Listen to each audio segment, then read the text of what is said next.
Hey there, okay, just woke up and showered, and welcome to She-Hulk Episode 8, or the appearance of Daredevil in the MCU. Well, I mean, technically Spider-Man No Way Home, but let's not talk about a superior movie in a shit garbage show like this, because technically speaking, that was Matt Murdock and not actually Daredevil, and yeah, the reason that so many people actually suffered, and keyword is suffered, through the past 7 episodes was the build-up of seeing Daredevil in his brand new shiny suit that doesn't look like shit, and Dude, this looks like shit. yeah, let's start this off with some coffee because I need it for this episode and early times and holy shit. But the question to be asked is, okay, now this is episode 8. After 7 episodes, we get to see Charlie Cox, we get to see Daredevil, and was it worth the hype? Was it worth all of our suffering? And Wait for it. fuck no, it wasn't. Why am I not surprised? Coffee and whiskey. Awesome, because for this episode, you're going to need it just like the previous 7 episodes. And as always, back to the recap. Bruce is talking to Jen. Okay, Josh hit it and quit it. And now Jen is apparently nominated for Lawyer of the Year. And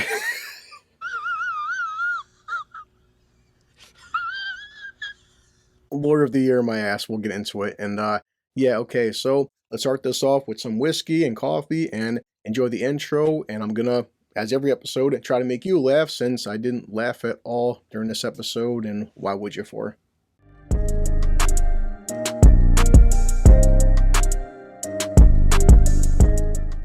So the episode starts off with a character called Leapfrog, and I'm not joking, it's an asshole in a frog outfit, and okay, He's stupid!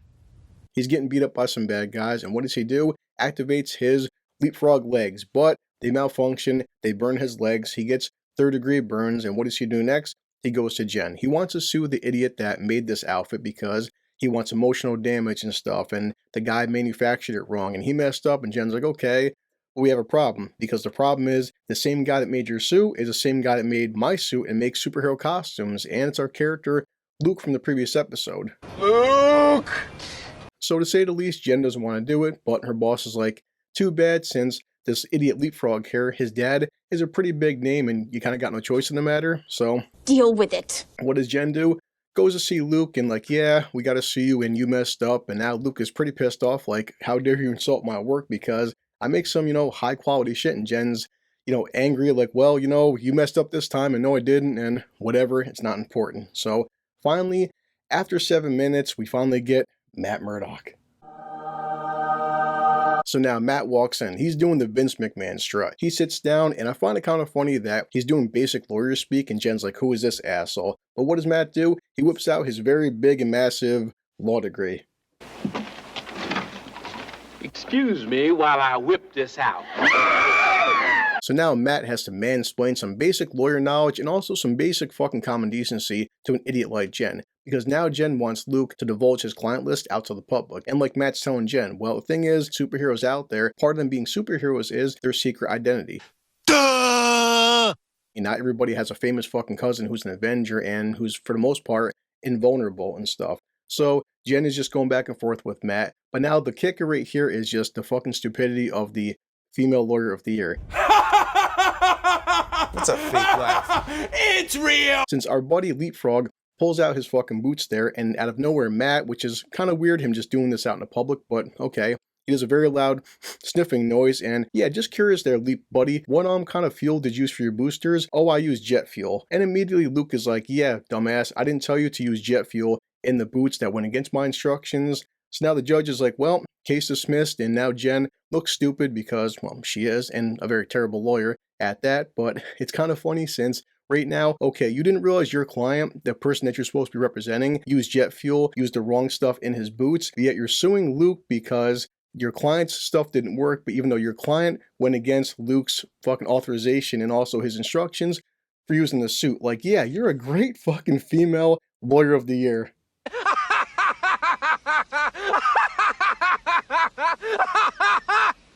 So we have next Jen sitting at a bar and she's sulking and feeling sorry for herself like she does every fucking episode, which is just her character arc. But out of some kindness, we have Matt sitting at the bar. He buys her a drink and he wants to sit down with her and talk to her and give her some friendly advice. You want to tell yourself that there's some chemistry between Charlie Cox and Tatiana Maslany, but I still feel like it's just Charlie Cox reading the script and just being charming as always and carrying the whole weight of this fucking episode on his shoulders. But what does he do? He gives Jen some advice, and it's funny that she doesn't listen to this advice when it comes from her cousin Bruce, you know, the fucking Hulk, because I guess he's a talentless idiot moron, but she listens to advice when it comes to a good-looking blind lawyer. But what does Matt do? He gives her the advice of Daredevil, which she doesn't know yet, but she will in 1 second. But he says that Jennifer Walters can do a lot of good with the law, and She-Hulk, she can help people when the law fails them. And it's like, wow, you know, it's just good seeing Charlie Cox deliver this great dialogue, and she's looking at him, and you're thinking to yourself that, oh my god, yet another good-looking guy buying her alcohol, being nice to her, and she's probably gonna fuck him. You'll just fuck anything! You just fuck anything!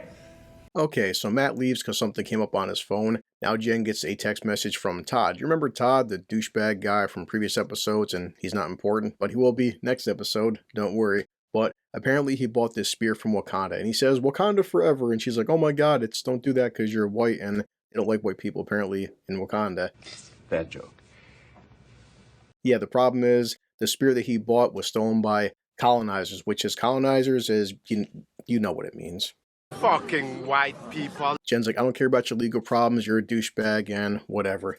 She goes home, and guess what? Now she gets a phone call from Leapfrog Boy. And Leapfrog is driving his car, and there's apparently somebody attacking him. And we know who this somebody is. It's a certain guy with a yellow helmet and a red suit. And look, it's Daredevil, because as he slams the brakes on in the parking lot, we get to see this flip in CGI. And oh my god, here it comes, the epic fight scene between She-Hulk and Daredevil, and to say the least, they use way too much fucking CGI on Matt/Daredevil. I'm not sure why. What's going on? It looks great. Nope, looks terrible, awful. So now Jen is doing everything she can to land a hit on Matt, but you know, Matt is way too agile for her, and he's trying to get away and still catch this Leapfrog Boy, and just, Jesus Christ, the property damage in this entire fight scene is so fucking stupid, because what does Jen do? Punches the ground, breaks a huge chunk of the parking garage, telling Matt, I'm gonna kick your ass, and he's taunting her like, no, my ass is still unwhooped. He's jumping down, more CGI. He's trying to get away, and what does Jen do? Grabs a car and throws a fucking car at him. And you're thinking to yourself that, so far, okay, you show up on the scene, he was literally on the roof of this Leapfrog guy's car, did no damage, wasn't there to kill him, maybe talk to the guy and find out what the hell is going on. But your solution to seeing Daredevil is throwing a car at him. And you do realize the fact that if this car would have landed on him, it would have killed him. Plus you just wrecked somebody's car for no fucking reason. You just done a shitload of property damage to the parking garage. You're an awful person! Who cares, right? And then some people say, oh, well, it's different because the Hulk does it. Shut up! No, Bruce Banner can't control the Hulk, and the Hulk is a big green fucking rage monster, and just, Jen is supposed to be better at this shit, and in control of her anger, and have her self-consciousness whenever she transforms, so what is the excuse for her being an asshole?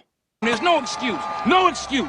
This upcoming part, I'm sorry if anybody sees this, but I did see this about 5 or 6 different YouTube videos the past week, and I'm just glad the fact that I'm not the only person that thought this, because as Matt's finally trying to get away, what does Jen do? The infamous Hulk clap she did in episode 1, copying Bruce. But the thing is, we saw when she was clapping, she was doing a whole bunch of damage and hurting her cousin, and of course, she does the Hulk clap and friggin' the sound effects and wave, knock Matt into a car, and you're thinking to yourself that, okay, this is obviously the Netflix Charlie Cox Daredevil, but if you watch the Ben Affleck movie, he has super duper hearing, and to the fact that whenever Matt would go to sleep, he'd have to sleep inside of a water tank because his hearing is that advanced. So if your thunderclap there is enough to actually hurt the hearing of the Incredible Hulk, what do you think it would do to just a regular, normal, blind lawyer? And like, yeah, I'm going to pull up this clip, and I thought it, you thought it, and it's still goddamn funny because, well, here it is. What happens if, I don't know, I do this? God, I love Homelander. So, okay. And now you're just another useless fucking blind guy. Now, then Matt's on the ground, Jen picks him up and immediately unmasks him. And I'm thinking, wow, you've known this character for all of like 30 seconds. You already know his fucking secret identity. And bullshit. Bullshit. Like anyone, she's like, how the hell are you a blind lawyer and you're moving like this and you're Daredevil? And he's like, yeah, I'm Daredevil. And they're playing the Netflix music, and it's a big joke that doesn't work because who? Who are you? Daredevil? And like, yeah, it doesn't pay off. It's not funny. Now Leapfrog Boy kidnaps Luke. He wants him to make him a better suit. So now, of course, Jen and Matt have to go save Luke. So they're on top of a roof, and Matt's explained to her that we can't just Hulk smash and go in there. We have to be stealthy, and I can pick out the goons and henchmen. And how can you? Because no one can understand that. And like, yeah, I have super hearing. I can hear the heartbeats. That doesn't work, Matt. Yes, it does, because I can hear your heartbeat. And every time you look at me, okay, I know you want to sleep with me. You know you want to sleep with me. And don't worry, spoilers, she's going to sleep with him. It's not even a contest at this point. So what does Matt do? Jumps down, says, wait for me, I'll handle this. And of course, they're trying to mock every season of Daredevil, because every season of Daredevil had an epic hallway fight scene. I mean, at its premise, it should look good. Matt takes on 3 fucking guys. And of course, they have crossbows. And like, it's decent at best. It could have been a lot better because, of course, after Matt drops these 3 guys, he's looking menacing, and Daredevil, 5 guys come at him. And out of nowhere, Jen comes down from the ceiling. And you're telling yourself that, okay, between the ceiling collapsing on them and your weight alone, those 5 guys, you probably easily just murdered 3 of them at best, because, you know, it's why care about collateral damage, right? That is completely reckless.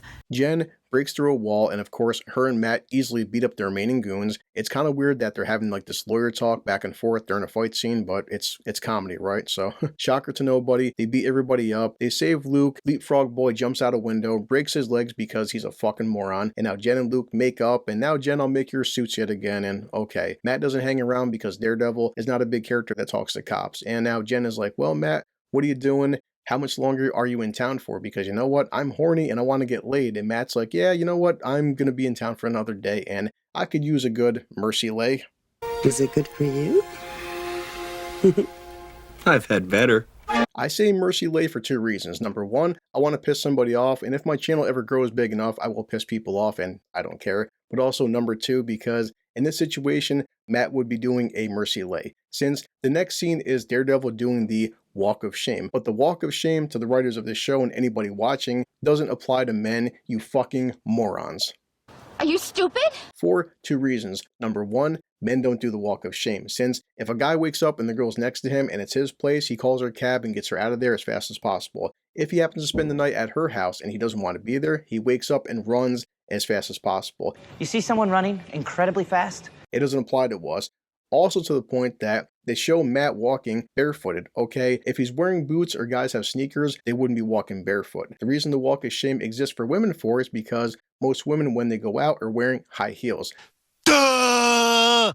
High heels are very uncomfortable, and I don't wear them, but I've talked to enough women who do wear them. So it's the point that women would be walking shameful, having their head down, embarrassed. They had sex with this guy, and it's uncomfortable walking in their high heels, so they're walking barefooted. The walk of shame is supposed to be about somebody who is embarrassed and feels ashamed that they had sex with this person last night. Like basically every woman who's ever slept with me. I know, I'm terrible. But the thing is, in the context of this show, basically what you're saying is that Matt is a blind lawyer, Matt just had sex with Jennifer, and now he feels ashamed of fucking She-Hulk. So yet again, you're so unlikable, you're so unscrewable, that even a blind guy, he fucked you and he still felt bad about it. Like, yeah, this isn't going the way you think.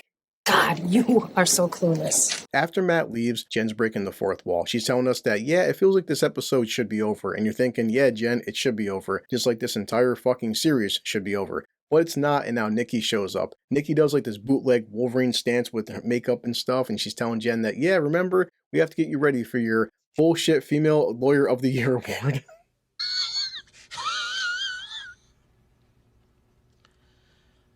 As Jen is up on stage getting her bullshit award, out of nowhere on the screen, we see the avatar of Hulk King. And now Hulk King is saying like, hey, Jen doesn't deserve your praise and she doesn't deserve your attention, and how she stole her powers from the Hulk. But what does he do is he's showing all these images of her bullshit Tinder profile and Captain America's booty. And last but not least, when she was sleeping with Josh, well, apparently he was recording the entire thing and just saying how she's a slut. And she's a slut. What does Jen do? Because she's so good at controlling her rage and so good at controlling her anger, she flips out, grabs the monitor, starts tearing them down, starts tearing down some of the ceiling. And you know what really sucks about the sequence is, as you see like the alarms going off and like the red lights are flashing, she has like this moment of like looking around and yeah, everyone sees you as a fucking monster. It almost feels like some of the shit that your cousin went through his entire life. And it sucks because it would be an interesting character arc, but let's be honest, we're episode 8 in and there's only 1 episode left, and these writers are not good enough, talented enough, smart enough to give Jen any kind of real character arc. What a waste.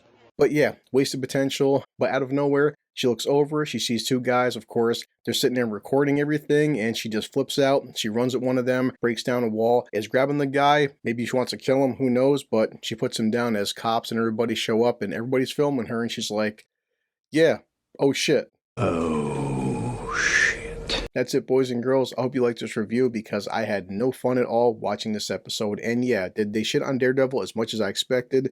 No, but let's be honest, he wasn't anywhere near the quality of the Netflix shows, which is a shocker to nobody. And yeah, I mean, it's cool seeing Charlie Cox again, and I don't mind seeing like a lighter side of Matt. I don't mind Matt cracking some jokes, and I don't mind him smiling because out of all 3 seasons on Netflix and even the Defenders show, sometimes he was having a good time, and sometimes he was smiling. He wasn't always dark and brooding. I'm happy sometimes. Yeah, I'm gonna check my time, busy as always, go pull out Bender, and after I edit this, get ready to watch the finale because I'm pretty sure that the finale is not going to disappoint me, you, or anybody, right?